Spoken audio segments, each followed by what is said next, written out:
Hi, everybody. My name is Mark McKenna. They already said that. I'll have to remember to talk into the mic. So, Director of Client Engineering at Redspace. Redspace is fairly well known at this point, I guess. We generally do system solution integration stuff, so we operate in a wide variety of spaces. And one of our biggest spaces is the media and entertainment space. Building out media delivery pipelines, usually sort of front end, all the way from like the transcode forward. So what I'm going to talk about today is a system we built for SoundCloud over the last few years. That was, a little bit different than some of what we do. So I want to highlight a couple of the things that we sort of did in there that were really neat. And the point of the talk is not to sort of deliver detailed, like a highly detailed technical analysis, although I will try to get down into some of the weeds a little bit. But the point of it is ultimately to try to deliver like a sort of high level takeaways at the end, and throughout kind of show some of the complexities and challenges that we run into along the way. Okay, same slide. So this is more or less the overview, re-architecting media delivery for scale and protection. So let's see. So the starting line, so the problem statement we had was a huge catalog of 150 million plus assets, 15,000 plus daily transcodes in volume, a weird combination, or an unusual for us combination of supply chain versus user-generated content. So what this means, supply chain is essentially content that you pay for, and user-generated content is content that your users create on your behalf.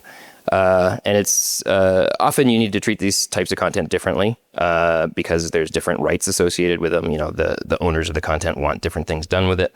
You have different quality levels. And so you need to sort of like have that in mind as you're building this out. We're dealing with an aging media pipeline, so a system that functioned but wasn't really up to snuff as of sort of the time that we picked it up. A number of production content failures, which we didn't really have the insights in order to understand what was causing.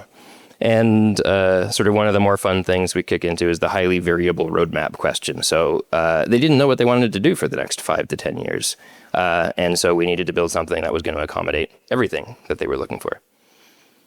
So yeah, flexible encoding and delivery architecture was obviously important. If we want to be able to meet that flexible roadmap, we need to have a flexible architecture. High observability provides you with the insights you need to figure out why your content fails in production so you can fix it. We needed a level of protection that we didn't have already on high value content, while also not limiting access rights of users. So make sure that people who submitted their own content still get to sort of like control and distribute it the way that they want it distributed, while the supply chain content gets to be protected with sort of leading edge DRM solutions. And finally, as always, minimize infrastructure costs. So what makes it difficult? One piece of the puzzle was the loss of domain knowledge. So they'd gone through some turnover. So a lot of the people who had built the system in the first place were no longer available. A wide variety of content types, MP3s, MP4s, Opus AAC, a whole bunch of others. Different content types, transcode differently. Sort of the source data results in some complexities in the transcode process. Varying levels of quality in the source, which also affect how you want to transcode it. And then the trade-off that everybody has to keep in mind, right? Flexibility, security, cost. Like, what are your 3 points of your triangle for this? For us, this is what it was. How do we design a system that fits us somewhere in the middle of this triangle, meeting their needs without driving costs through the roof? So rather than sort of present this as like, here's my big architecture, and then here's where everything went wrong, I'm going to try to present it a little differently as a series of challenges and a series of solutions that we came up with to address those challenges. So I have 4 sort of like phases in this process. And they're going to start a bit nerdy, and they're going to get a little bit more businessy at the end, I think. So challenge number 1 was engineering the system. So this diagram is the only diagram in the whole thing. This will follow us through the entire presentation. The colors will change to draw your attention to the things that are very important, which will be rectangles and circles. So we needed to hit this highly mutable encode pipeline. So if they're going to change what they're going to do with their content, we needed to give them something flexible enough so that different pieces of content could be encoded in different ways. We knew there was a lot of different ways to go about the implementation, and there was a lot of different cost complexity profiles sort of like to consider, right? A lot of different sort of ways to approach it we had to sort of wrestle with. Serverless solutions turned out to be very expensive. And I say serverless, I should probably put quotes around it because as you'll see in a little while, what we went with is partially serverless depending on how you define serverless. And third-party dependencies, in our opinion, represent significant future risk, especially when, your client doesn't know exactly what it is they're going to do with their system in the future. So we wanted to give them something that was going to sort of adapt to their needs. So how did we address this? So Fargate on AWS was a pretty good platform for us to deliver sort of like high scaling CPU, GPU sort of focused workload operators. And Golang is a pretty good system for building high performance pipelines. So we actually wrote the thing ourselves. We built a custom task orchestrator. We built a request driven pipeline. So to get into that, the idea there is you at the CMS, when you make a request to say, hey, I have a piece of content and I want it to be transcoded a certain way, you actually specify in the request exactly how you want that content to be treated. So you'll write in the manifest what steps it has to go through in order to generate the output you're looking for. And then the workload sort of operator will take that, run it through a task queue, and then process it exactly as described. So each piece of content conceivably can sort of like have a different profile and be transcoded in different ways. It can receive different parameters to the transcoder.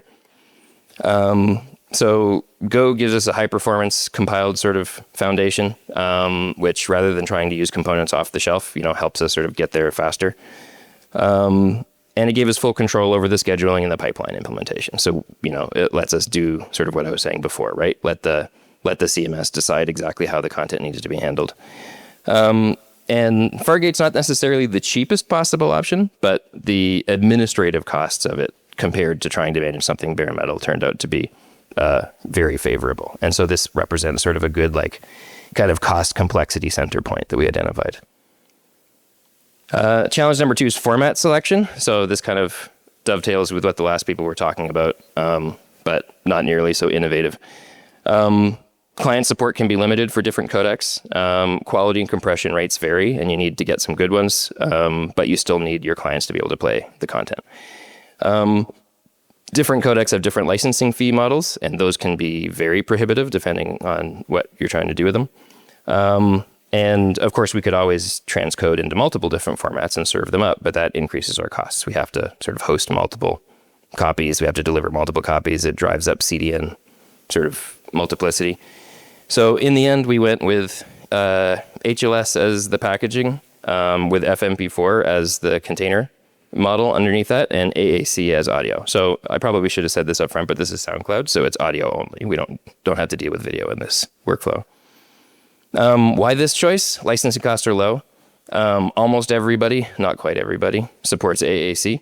The quality capability is pretty reasonable. It sits in a pretty decent space for what we needed. It got us down to only having to maintain one format. So we didn't have to deal with the scenario where we had multiple copies of different transcoded material that we'd have to juggle and then increase our sort of load. Also didn't have to decide which copy we were going to send to which client because they all get the same thing. And this covered about 95% of the clients we needed to target. Roughly 5% weren't able to receive it, and we ended up just sort of sticking with the legacy system to cover those because that just ended up being the easiest way to solve the problem, basically. Challenge number 3, DRM and authorization. So, how do we protect this content? So this suddenly highlights the other half of the entire diagram, which is where things get a little bit interesting. So the interesting thing here, of course, is we didn't necessarily want DRM on most of the content. So maybe only 5% or less of the content actually wanted DRM. Not only that, some of that content only wants DRM for some of its lifetime. So content that's going to be very high utilization is going to want DRM attached. Content that has sort of fallen off the peak interest might not need DRM anymore. So rather than transcode everything and put sort of encode it and then put DRM on it up front, we decided we weren't going to put any DRM on it sort of during the transcode phase, and we do on-the-fly DRM encryption based on the utilization of the content, what kind of content it was, sort of what the profile of it sort of says. And then what we generate, actually I get to go to the next slide now. So what we generate is essentially an on-the-fly encrypted payload that we deliver to clients, but we only generate it for the content that specifies that it needs to be encrypted. And we don't store it anywhere in backend storage. We store it ephemerally at the CDN. So you request a piece of content. What'll happen is the CDN will actually sign the request. So the URL gets signed so that you can't sort of fabricate it, so it can only be used by you. You make the request to the CDN. The CDN uses data that's in that request to sort of say, oh, this content needs to be encrypted. So it uses that as a sort of how it gets the configuration to say whether or not to encrypt. And based on that decision, it'll decide whether it goes through the just-in-time encryptor or whether it just sends the content in the clear. And it obviously has to rewrite the manifest at the same time. So, your manifest is what tells you where your segments are coming from. So if you're going to deliver content from a different URL, you have to rewrite the manifest too. Those assets get cached at the CDN and then deliver them to the client. And of course, if it's in the clear, then we just deliver the clear content. Still gets cached in the same way. And then we just use conventional cache expiry rules to determine how long that cached content gets retained for. So if content is popular, it's going to stay in cache for a long time. So the crypto copy will stay there, and so it'll keep getting used. If it eventually sort of wears out of interest, then it might expire from cache. And then the next time somebody comes back to view the content, it might not be encrypted this time. They might get it in the clear. And this covers for a few different use cases. It helps us with like storage. It helps us target the security where we need to while also keeping license costs low. So, you have to pay for a DRM license every time somebody requests one. Also helps us protect the license server. So the signature process that I outlined earlier helps us protect the license server from spurious requests. So if somebody could conceivably sort of drive up costs that way. So kind of a fringe benefit. Challenge number 4, probably the most important one, is getting it right. So how do you know how to build this stuff? I like to say architecture is future regret. I stole that from somebody and I don't remember who I stole it from. So whoever it is, I apologize. You have to design the system before you build the system, before you test the system, before you deploy it, and then you know whether it worked or not. So especially when dealing with systems at scale, right? You can do load testing. You can model it as much as you want. Once it actually gets into production, it may not behave the way you expect it to at all. And all of these systems we have found tend to be a little bit different. So every time we build something for the client, we tend to build it a little bit differently because some specific case that they have on the table requires them to sort of address it in a different way. And then of course you have lots of different devices, right? Like lots of clients will behave differently, and there's thousands of them when you get out into the world of Android-based devices or set-top boxes or TVs. So, with many different devices, you have many different opportunities to be really surprised. So how do you address all this? So, so first, a couple very specific surprises that we ran into. So the AWS autoscaler likes to kill processes actively, sort of destroying transcodes while they're operating. We were able to run backups easily, but they wouldn't restore properly. Dependencies that auto-update on us. Transcode behavior varying wildly depending on what the input format was. And like on the right-hand side, these are all device weirdness, right? Like not requesting HTTP or not responding properly to HTTP requests the way all of the other devices did. Or their DRM advertised that it worked in a particular way, but in practice actually didn't. So a particular content encoding wasn't respected as sort of, properly licensed. Content support, like I wanted to use the example of HDR, but that one doesn't work here. But, when the content where the device says it can support something that it doesn't support, for example. And then the really weird ones where some specific piece of content that's the 17th episode of a podcast fails 45 minutes through, but only on 2% of your devices. But it's consistent. That specific piece of content always fails at that exact point. What's wrong with it? Something went wrong. Something's wrong with the transcode. But how come it's only that one? Extremely difficult, extremely expensive kind of problem to sort of try to identify. The solution. How do you get through this? Unfortunately, the answer seems to be expertise and humility. So it's not a high-tech solution. It's not actually a technology solution at all. Past pain leads to better decisions. So if you've made a mistake before, you're probably not going to make that mistake again. Or you're hopefully not going to make that mistake again. So you really need to work with people who know what they're doing. That's the important part. Expert consultation is critical. So, and that's, I'm speaking this as an expert, but what I really mean by this is I know experts. And so when we build the systems, we go talk to those people and figure out how best to do it. And this is part of where humility comes in, right? Not believing that because you can draw a really nice diagram with boxes and circles that you actually understand how the thing's going to work. Plan for failure and build your pipeline in such a way, or your life cycle, your development life cycle in such a way that you get to fail fast and find out what's wrong with it and then change and fix it. Bake enough time into your roadmap that you can deal with these failures after they happen. Observability is key. So that covers that weird use case where the one piece of content fails 45 minutes through and you have absolutely no idea why it's failing. Observability at least tells you what device and at what time code the failure occurred so that you can go back to the drawing board and figure out what's wrong with it. A/B testing and rollback, which kind of like fits into that well, is critical. So I don't want to poo-poo load testing. Load testing is a great idea. We did lots of load testing. It caught lots of problems, but it didn't catch all the problems. So what A/B testing does, or multivariate deployment is another way to look at it, is it lets you roll out a system in a vanilla format, in a simple format, and then it lets you start experimenting with advanced features, which you then roll out to, say, 5%, some small cohort, and discover how that system works for them. And then that lets you sort of do real world test cases while only influencing a small portion of the users. And the rollback is really key because if that 5% goes badly, you want to be able to turn it off again. And maybe sometimes 5% wasn't enough and you roll it out to 100% and then things go badly. You would like to still be able to roll back. So that's also really important. So successes, things we did well. The system's been operating effectively at scale for years now. Virtually all of our target devices were supported effectively. Costs are well managed. So the system is not, in the end, ridiculously expensive compared to what we thought it was going to be. Production issues are fairly easy to discover. We did find quite a few. We did get to fix them. Corollary to that, the content, because we only carry one copy of the transcoded content, it ends up being fairly easy to recode. So we can just change the encoding profile, mark the old content as basically stale, no longer to be used. And then it goes back into the queue for transcode. And the flexible pipeline that we built actually is actively facilitating their highly variable roadmap as we speak. So they keep coming up with new things they want to do. And because of the way we built sort of the profile-driven encoding system, we're able to keep up with that. And so on the whole, I think the system implementation was a success. Now, finally, the takeaways.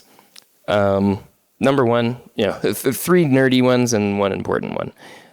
Go is excellent for media pipeline workloads. I would recommend it. I'd definitely use it again. Server-based solutions as of, let's say, 2 years ago anyway, still outperform serverless on cost. So if cost is an issue, as it usually is, I would still consider running or renting a farm. Just-in-time crypto actually works. This is a really big question mark. Could we actually encrypt and deliver payload in a time frame that wouldn't upset users with video start time or audio start time? The answer is yes. And media pipeline architecture is still hard. It's not solved. To my knowledge, there isn't a system that you can buy off the shelf that will solve all of these problems and meet all of the client's needs.